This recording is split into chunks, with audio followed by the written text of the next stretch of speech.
As Starbound, we tell stories the human way, not with artificial voices or AI slop. After all, what's HFY without humanity? Subscribe to keep it that way. I'm Larissa. Let's begin. The world dissolved into a smear of static and pain. The simulation pod, an environment of regulated atmosphere and soft indicator lights, became an overload of shrieking alarms and a lurching sickness from simulated G-forces. Red light washed across Private Zofia Norman's vision, overlaid with the critical failure icon of her simulated battle armor. A flat, synthetic voice echoed in her helmet. Vitals critical, core breach imminent, terminating simulation. The violent shaking ceased, the sounds of battle cut out, replaced by the pod's low life support hum. Norman slumped against the padded harness, breathing in short, harsh bursts. Sweat plastered her hair to her forehead and soaked her training suit. A metallic taste filled her mouth. She had lasted 12 minutes. The objective was to last 30. A heavy clank echoed through the training bay as the pod's hatch hissed open. The hangar's harsh, utilitarian light flooded in, momentarily blinding her. The formidable frame of Sergeant Anton Graves stood silhouetted against it. He stood still, arms crossed, his expression a neutral mask. He waited. Norman fumbled with her harness release, the buckle slipping in her sweaty grip. "Sarge, Report." Graves cut through her excuse. His flat baritone rumble stopped all other sound. She swallowed, forcing herself to sit upright.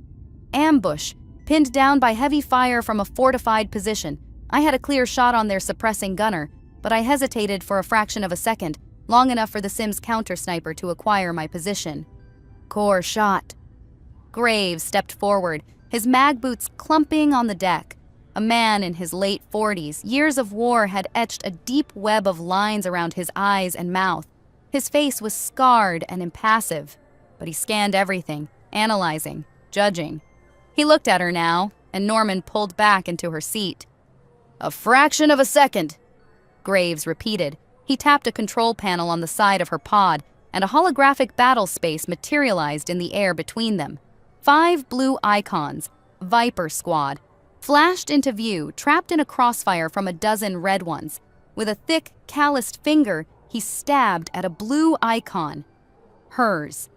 "You had the shot, Norman. Lars was providing cover. Kier was painting the target. Gunner was laying down a base of fire to draw their attention. The entire squad moved to give you that window." He zoomed in on the replay. The scene played out in slow motion. Her scope framed the enemy gunner's head and torso. Her icon remained motionless for 0.8 seconds, and then a crimson line lanced from another position and obliterated her marker. "And you hesitated." "I was trying to confirm the target's armor plating variant, Sergeant, to ensure a one-shot kill." The excuse sounded weak even to her own ears. "You were afraid," Graves stated, his voice dropping another notch. "You were afraid of missing, of what would happen next." In that 0.8 seconds, the enemy shredded Lars's simulated cover. Gunner took a round to the leg that severed his femoral artery. Kier's console exploded, and you died because you feared pulling a trigger in a goddamn box.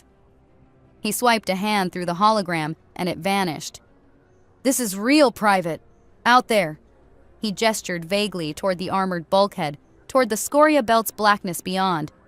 "Hesitation kills your squad mates and earns you a memorial plaque." From a nearby pod, Corporal Lars unstrapped himself. He was lankier than Graves, with a sardonic smirk that seemed at odds with his combat gear. "Easy, Sarge," he drawled, his voice breaking the stillness. "The kids learning? We all froze our first few times in the meat grinder sim." Graves flicked his gaze to Lars. "She needs to learn now. We deploy in 48 hours, and the enemy uses live ammunition." He turned his back on them, his broad shoulders rigid. "We run it again. Full squad. Scenario 9 Bravo. Hostile environment modifiers. Blackout conditions. Random equipment malfunction protocols engaged. Start in 5. As Graves strode toward the control booth, Lars ambled over to Norman's pod, offering a hand to help her out. His grip was firm and steady. "Ignore him," Lars murmured, his voice low. "His reputation for being hard is an understatement. but he's just trying to keep us alive. He thinks I'm a liability, Norman whispered, her own voice strained. She stared at the tremor in her hands. He thinks you're new, Lars corrected. There's a difference. He just demands perfection because that's how he forges his squad.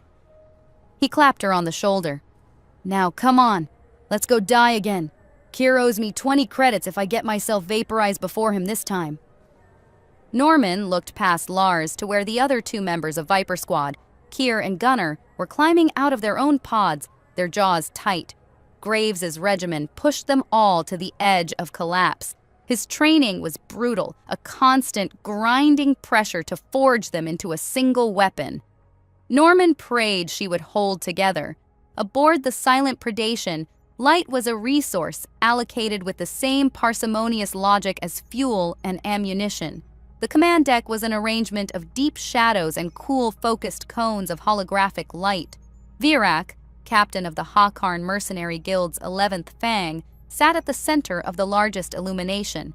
Segmented plates of gray, bone-like material covered his immense frame and shifted with his movements. His two primary arms rested on the throne's control surfaces, while he clasped a pair of smaller, three-jointed manipulator limbs, usually folded flush against his forearms, over his abdomen. He canted his massive wedge-shaped head slightly as he observed the luminous strategic grid that projected a meter above the deck before him. The hologram rendered a winding canyon system in pulsing topographical lines, an ideal kill zone. The geological survey confirms the southern ridge's instability at the canyon's entrance, Captain. His lieutenant, Zale, reported. Our placed charges will trigger a complete collapse, sealing their only path of retreat. Virak flicked out his long, bifurcated tongue, a vestige of a predatory ancestry.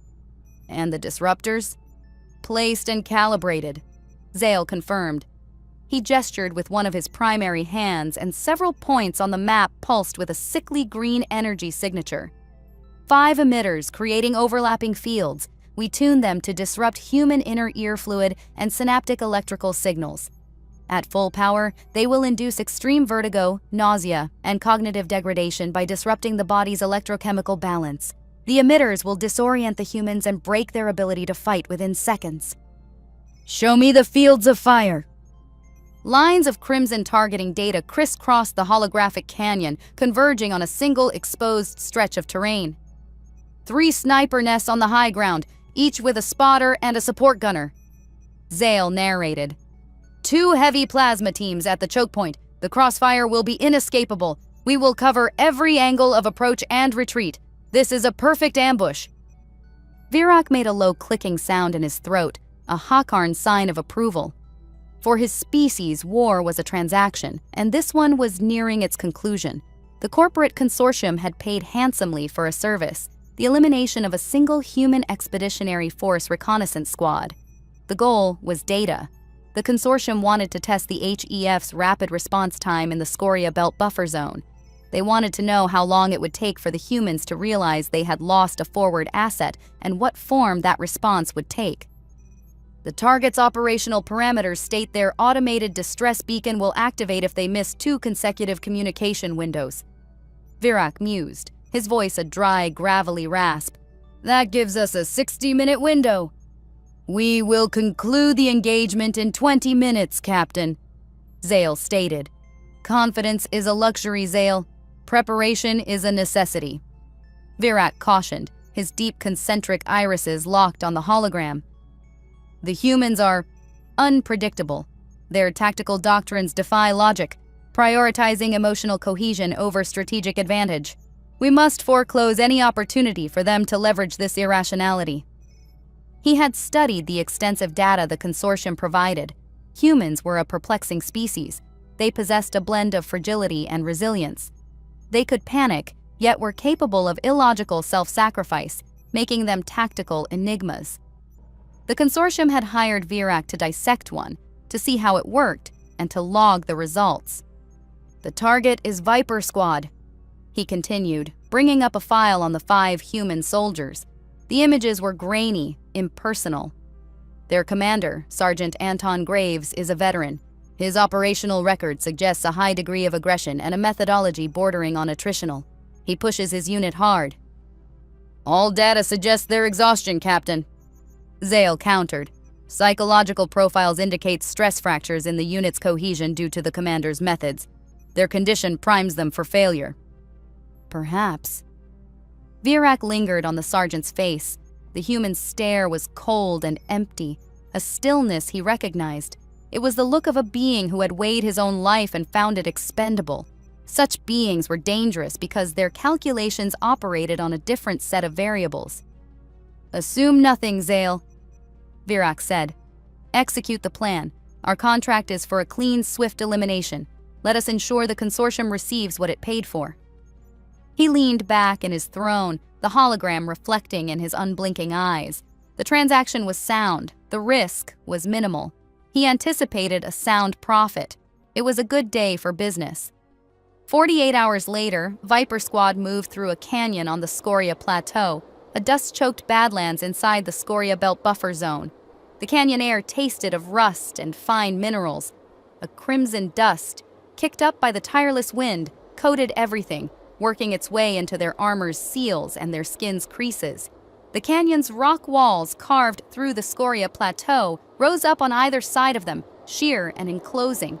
The system's twin suns beat down, one brilliant white, the other a sullen red, casting overlapping shadows that distorted distances. The landscape was still. The rocks were silent, the thermals empty of carrion birds. The only sound was the rhythmic crunch of their mag boots on the gravelly ground and the wind's ceaseless sigh. I've got a joke for you.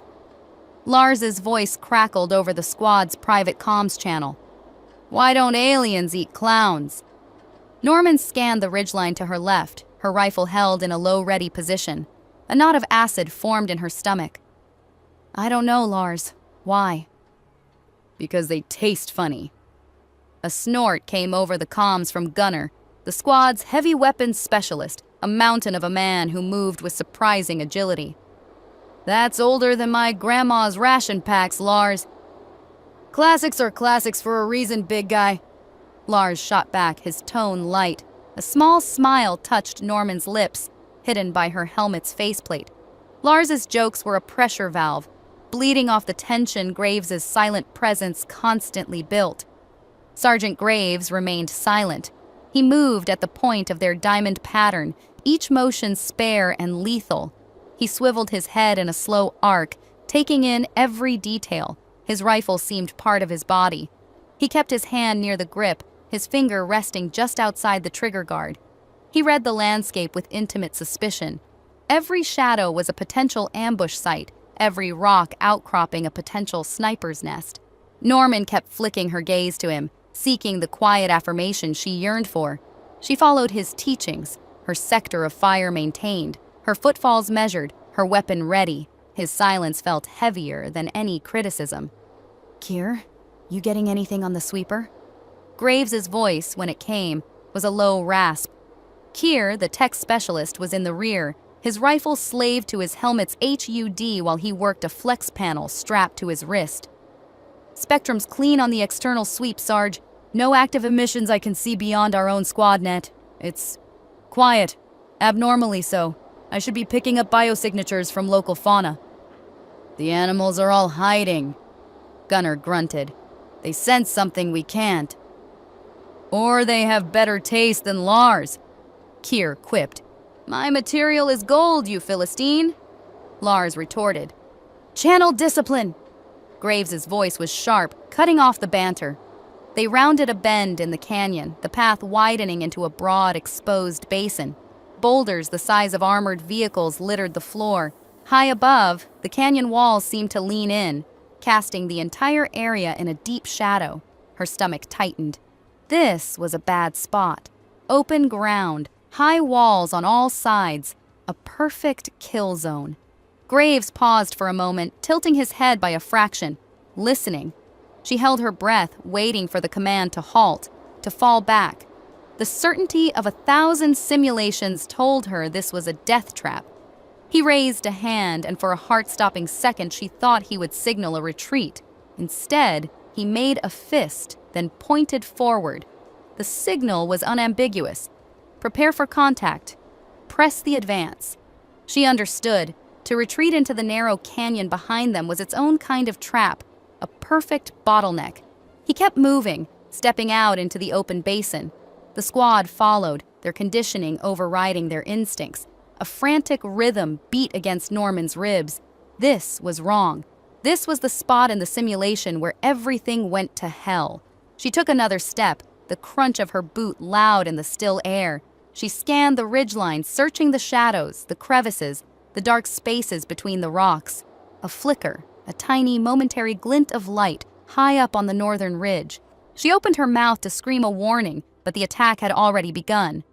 The ambush began with a sensation, a deep, resonant thrum that bypassed the ears and went straight for the spine, the teeth, the inner ear's delicate bones. It was a pressure wave of weaponized nausea. The red canyon walls smeared in Norman's vision. Her stomach tried to climb up her throat.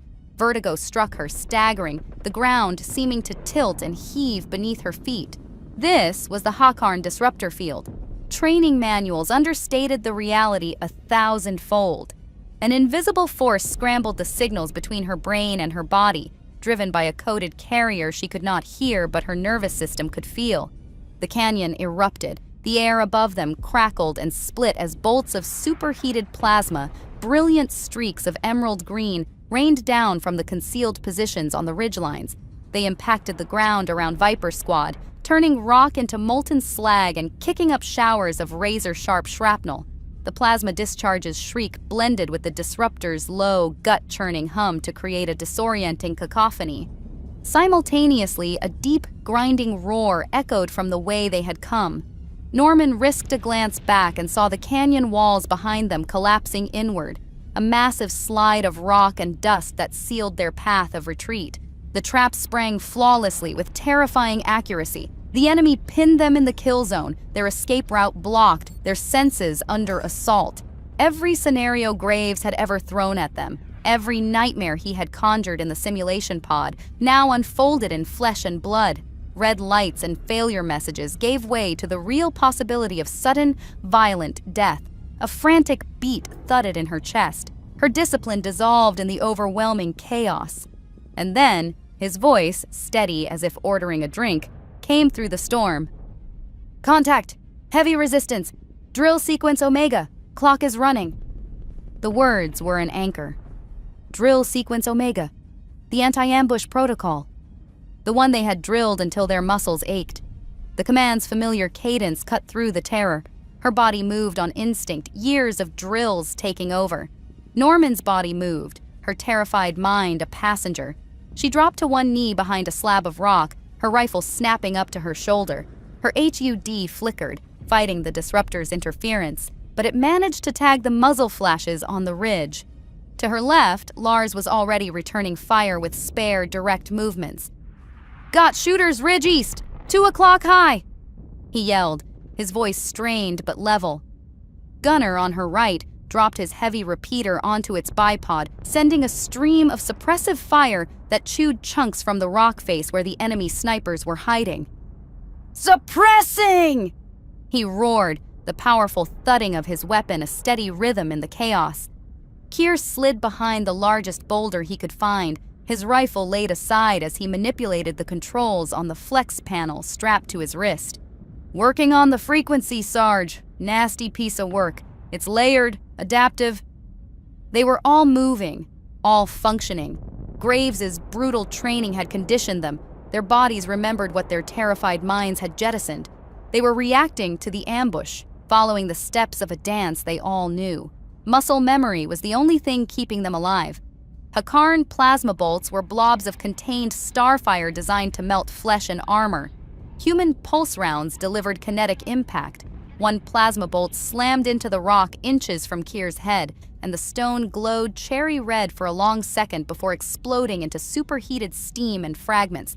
A piece of shrapnel, white-hot and jagged, tore through the thigh plate of his armor and buried itself in his leg. A strangled cry escaped his lips, a sound the din of battle swallowed. He clamped his jaw shut, his world narrowing to the agony in his leg. Hot, wet blood soaked his undersuit as his suit's trauma kit engaged, pumping painkillers and coagulants into the wound. the pain's sharp edges dulled to a pulsing roar. "Pressure! Focus through it!" Graves's voice from a long-forgotten training session echoed in his head, a sim where Graves had subjected them to escalating pain stimuli while they worked a complex task. Kier had failed that one, repeatedly. "Pain is just data, Kier. Your body is telling you there's a problem. Acknowledge the data. Maintain your function." His function. He looked down at the flex panel on his wrist, its screen flickering through lines of alien code.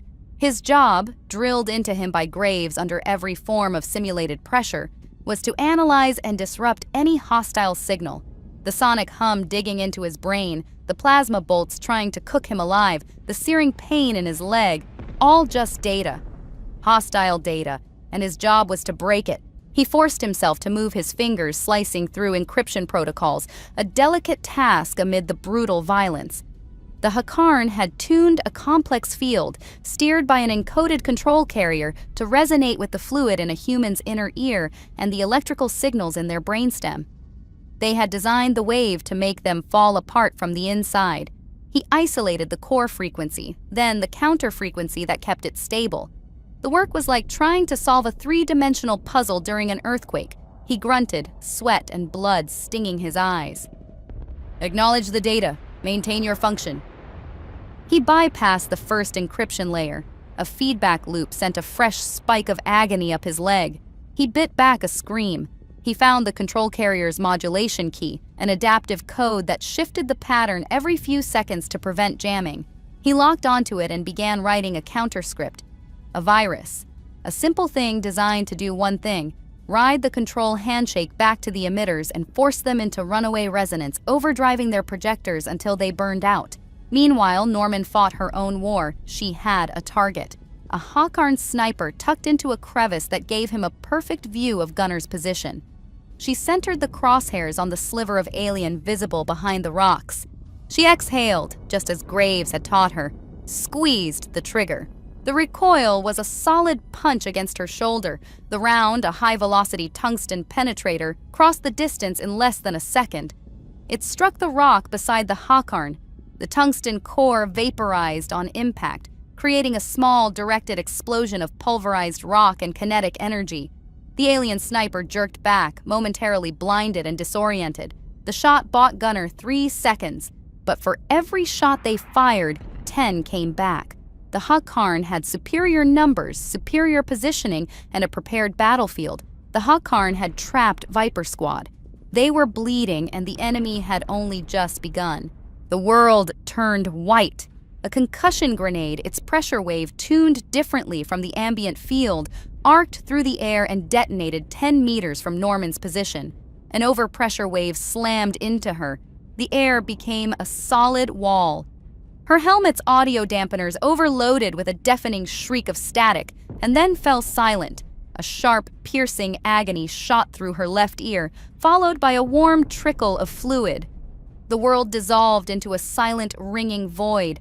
The roar of Gunner's repeater, the crack of Lars's rifle, the hiss of incoming plasma, all vanished.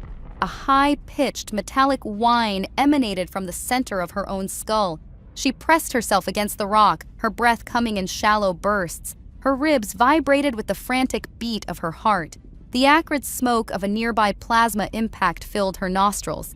She glanced down at her gauntlet and saw a smear of crimson, her own blood. She touched her ear and brought her fingers back slick and red. This was real. The stark thought was all that remained. This was a canyon, not a pod. The Hakarn on the ridge were real, and they were trying to kill her with a calm, terrifying resolve. She squeezed her eyes shut for a moment. Her rifle felt immensely heavy in her hands. The ridgeline seemed a million miles away. The tagged targets on her HUD swam in and out of focus. Terror paralyzed her. She was the weak link, the one whose hesitation would kill them all. She was frozen. Through the chaos, Graves registered Norman huddled behind her rock, small and still. The tremor in her shoulders, the way she tucked her helmet down. His tactical HUD confirmed it. Her heart rate was a frantic, irregular spike, her weapon cold, her comms silent. She had shut down. He had seen it before. good soldiers broken by the overwhelming reality of combat. His previous squad. A moment of hesitation, a collective freeze under unexpected fire. It had cost him everyone. He had sworn over their graves he would prevent it from happening again. He processed the variables. A sniper team on the western ridge pinned Norman. Her position offered decent cover, but if she stayed put, they would bracket her with plasma and cook her in her armor. Gunnar and Lars held the eastern ridge. Keir was down, working on the disruptors. He was the only one with the angle and mobility to intervene. An unresponsive soldier became a liability. The mission, their survival, depended on maximizing their combat effectiveness. Sacrificing one to save four was simple arithmetic. It was the choice a Hakarn would make. Graves's calculus was different. His goal was singular, absolute, and wholly illogical: to get his 4 soldiers home alive. All of them. "Lars, cover me!" he barked over the comms. He broke from his own well-protected position. He charged out into the open, into the kill zone's heart, firing his rifle from the hip. The shots were wild, meant to draw attention. It was a primal scream in the form of gunfire. "Look at me! I am the threat!" Virak, watching from the cool dark of his command deck, leaned forward in his throne. He widened his deep, concentric irises. On the strategic grid, the blue icon representing the human commander was performing an insane act. He abandoned a superior tactical position, deliberately exposing himself, sacrificing all strategic advantage. The commander's icon sprinted across the open ground toward a meager outcrop of rock, an inadequate piece of cover that put him squarely between the frozen soldier and the bulk of the Hakarn guns. "What is he doing?" Zale breathed, his composure fracturing. "That is a suicidal maneuver. He is abandoning his function as a command asset." Virak remained silent. The human fired, targeting the sniper nests that pinned Norman down. From the pattern alone, it looked like he was trying to shield his broken soldier. The act defied all Hakarn logic, all principles of warfare. It was a waste, an incomprehensible, infuriating waste of a valuable piece. The Hakarn gunners reacted instantly to the new, more immediate threat. Plasma fire, previously dispersed across the squad's positions, now converged on the charging sergeant. The air around Graves sizzled and cracked as he ran through a hail of green death. A plasma bolt caught him square in the left shoulder plate. The impact was a full-body shock. The outer layer of his composite armor vaporized with a blinding flash and a high-pitched scream of stressed metal. The blow's kinetic energy spun him around and threw him to the ground. He landed hard, his helmet bouncing off the rocky earth. White-hot pain erupted in his shoulder. His entire left arm went numb, a useless weight. The armor's internal diagnostics screamed warnings in his ear, a litany of catastrophic failure. But he was still moving. With a guttural roar, he pushed himself up with his one good arm, propping his back against the pathetic excuse for cover he had charged. His left arm hung limply, the armor around it a molten, smoking ruin. He raised his rifle with his right hand, braced it against his knee, and continued to fire. On a private encrypted channel, the one he used for reprimands and quiet corrections, Graves's voice cut through Norman's silent world. The sound was tinny and distorted, bypassing her helmet's fried audio systems and vibrating directly through the bones of her skull via the emergency transceiver. He offered quiet instructions. His voice was a low, steady murmur, slightly strained, but level.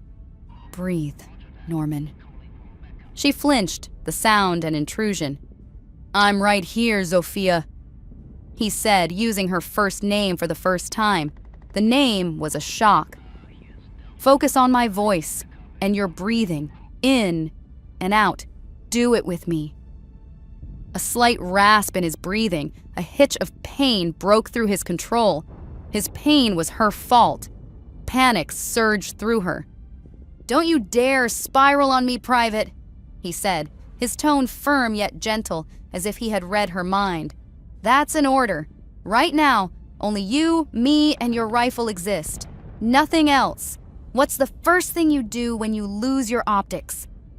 The question was from a drill. Basic training. "Switch to iron sights," she stammered, the words feeling clumsy. Good, he murmured. Now do it. She obeyed, fighting the tremor in her hands. She fumbled with the controls on her rifle, and the simple, solid reality of the front and rear posts replaced the flickering HUD. That's it. Now, what do you smell? Acrid smoke, she whispered. Good. That's just superheated air. Harmless. What do you feel? The rock against my back. Solid, immovable. It's real. You're real. You're here. We are going to walk out of this canyon. Both of us. You understand me? The conviction in his voice was unshakable. He stated it as a fact. Now, I need you to get back in the fight, he said, his voice tightening for a moment. I'm drawing a lot of heat over here. I need you to take out the sniper nest on the western ridge, Sector 99er. Can you do that for me, Zofia? Anchored by his voice, by the drill's grounding litany, the panic receded. A cold weight remained in her gut, but she was in control. Her training, which this man had hammered into her, reasserted itself. She took a deep, shuddering breath. It was the first full breath she'd taken since the ambush began. She wiped the blood from her face with the back of her gauntlet. She settled the stock of her rifle into the crook of her shoulder, her grip firm and steady. She peered over the rock using the iron sights. The world was still a chaotic mess of light and motion, but it was a battlefield, a problem she could solve. The sniper nest, the muzzle flash, a target, exhale, squeeze. The first shot struck the Hawkarn sniper in the chest, the round's kinetic force throwing him back into the darkness of his crevice. The second Hawkarn, the spotter, reacted, turning his weapon toward her position. Exhale, squeeze. The second shot took him in the head. His helmeted, scaled skull snapped back. A third Hawkarn, a support gunner laying down fire from the same nest, popped up to see what had happened to his comrades. Exhale, squeeze. The third shot went straight through his throat. He dropped his weapon and crumpled. 3 shots, 3 kills in under 5 seconds. The entire western flank of the Hawkarn kill box had just gone silent. She tore an unexpected ragged hole in the enemy's net. On the private channel, Graves's voice came again, just a single, quiet word. Atta girl. On his strategic grid, 3 red icons winked out, one after another. He replayed the sensor log. The shots had come from the soldier who had been catatonic moments before. The accuracy was machine-like. Inconceivable, Zale whispered, his vocalizer membrane fluttering in agitation. Her posture and the suit status bursts we intercepted showed full panic. Neurological collapse was imminent. And yet, Virak rumbled, clenching his lower hands into fists. She is now a highly effective combatant. He looked at the icon for the human commander, still stubbornly clinging to life behind his inadequate cover. By deliberately sacrificing himself and taking a grievous wound, he had recalibrated his broken soldier, trading his own functionality for hers. The exchange was illogical.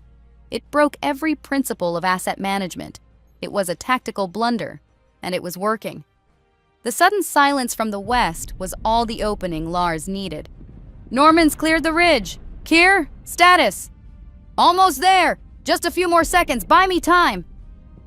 Pain strained Kier's voice. His flex panel chirped. He slammed his thumb down on the execute prompt. For a heartbeat, the canyon's low thrum spiked into a razor shriek, then fractured into ragged pulses. The nausea loosened its grip, just enough for thought to feel like thought again. Gunner, with me! Sierra 9, on my mark! Lars ordered, his voice ringing with renewed purpose. Drill sequence Sierra 9, a complex, high-risk bounding overwatch maneuver for breaking a prepared ambush. A drill Graves had forced them through hundreds of times, in every weather condition, under every form of simulated duress. Standard HEF doctrine flagged it as excessively aggressive and reckless. Graves called it the last, stupid, desperate play. Now they moved with a synchronized purpose born of shared agony and endless repetition. Lars fired a smoke grenade, and under the swirling white cloud's cover, Gunner sprinted forward, his heavy repeater sending a stream of projectiles that forced the remaining Hawkarn to keep their heads down. He slid into a new position behind a rock outcropping. Set! Gunner yelled. Lars then broke cover, running in a low crouch, his rifle spitting controlled bursts. He passed Gunner and dove behind another boulder further up the canyon. Set! It was a violent, synchronized advance. They leapfrogged from cover to cover, one providing suppressing fire while the other moved, a relentless advance that pushed them straight into the Hawkarn's prepared positions. The direct head-on assault was dismantling the static kill box. The human advance forced the Hawkarn, trained for ambushes and long-range engagements, into a close-quarters brawl. Their disciplined fire faltered, their cohesion frayed under the humans' unexpected aggression. Graves watched them go, a grim pride cutting through his pain. He had pushed them to the breaking point, and they had reformed, harder and sharper. His satisfaction was brief. A Hawkarn heavy plasma team, seeing their lines crumbling, focused their fire on the wounded commander. A concentrated volley of green plasma bolts slammed into his position. One shot missed, but its splash sent a wave of molten rock and superheated gas washing over him. Another bolt found its mark. It scored a deep, gouging wound along his right thigh, melting through armor, undersuit, and flesh in an instant. Graves cried out, a raw, animal sound. His good leg buckled and he slumped further down behind the rock. Black spots crowded his vision. The world tilted.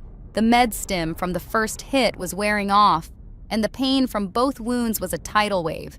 He fumbled at his belt with his one good hand and closed his fingers around a med injector. He slammed the hypospray against his wounded thigh, hissing as the cocktail of painkillers, blood sealant, and combat stimulants flooded his system.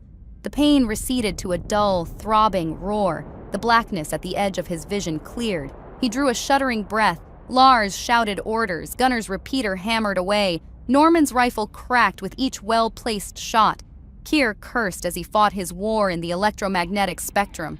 They were still fighting, so he had to. He propped his rifle on the rock again. His voice, when it came over the comms, was strained, each word an effort, but it remained steady. Lars, watch your left flank. Plasma team relocating. Norman, suppress. That position. He was still in command. He refused to fall. He would see them home. Virak's command deck was silent, save for the soft chime of status updates. Most of them were red. Casualty projections have tripled, Captain. Zale reported, his voice tight. The humans are advancing. They have broken through the primary kill zone. Virak stared at the strategic grid. The neat lines of his plan had dissolved into a chaotic, bloody scrum. The human squad fought with berserk ferocity. Wounded, outnumbered, and trapped, they were nonetheless winning. His gaze fixed on the icon for Sergeant Graves. The human commander's intercepted suit status bursts were a stream of critical warnings. By any logical measure, his vital signs dictated he should be unconscious or dead. Yet the logs showed him issuing coherent tactical commands and firing his weapon. He simply refused to die. This human commander was an anomaly. By sacrificing his body to mend his squad's morale, he had turned a simple ambush into a protracted siege through stubbornness. He had taken a logical, profit-driven transaction and twisted it into a primal war of attrition. Virak glanced at the mission chronometer. 53 minutes had passed. In 7 minutes, the humans' automated distress beacon would scream for help, and this sector would swarm with HEF rapid response cruisers. They could still win. They could overwhelm the 5 humans still in the canyon. But it would be a bloody, time-consuming, messy affair. The consortium was paying for a swift, clean elimination and the resulting data. The contract's terms were for a pitched battle against a single resilient squad of infantry. The cost in Hawkarn lives, damaged equipment, and the risk of confrontation with an HEF battle group exceeded the payment. The profit margin had vanished. Disengage, Virak said, his voice cold and final. Zale spun to face him. Captain, we can still win. We can complete the contract. The contract was for an ambush, Zale, not a war, Virak replied, his gaze unwavering. The commander has altered the mission parameters. He has made the cost of completion unacceptable.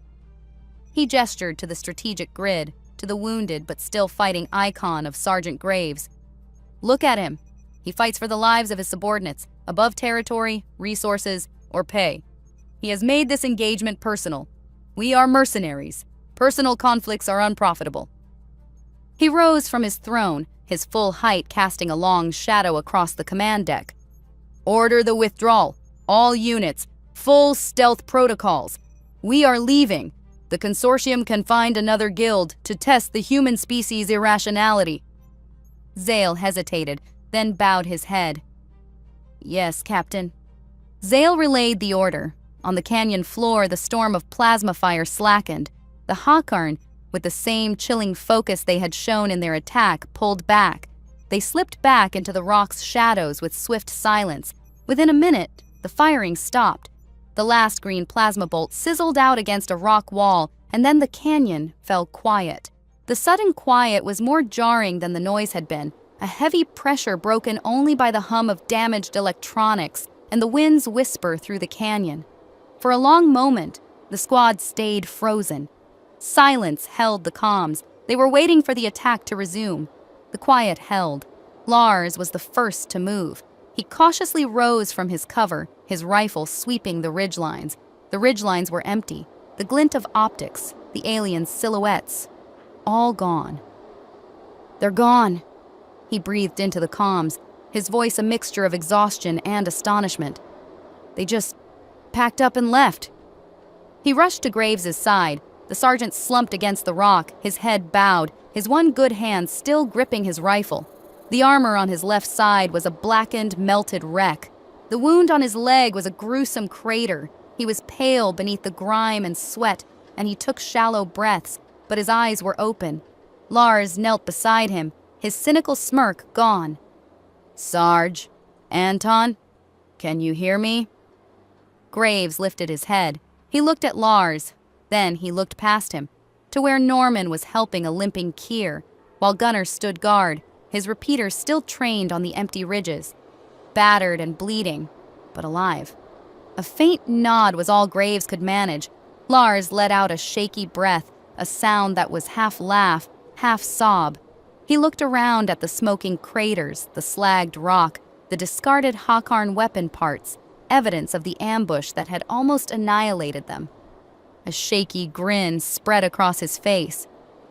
Hell of a drill, Sarge, he said, his voice cracking.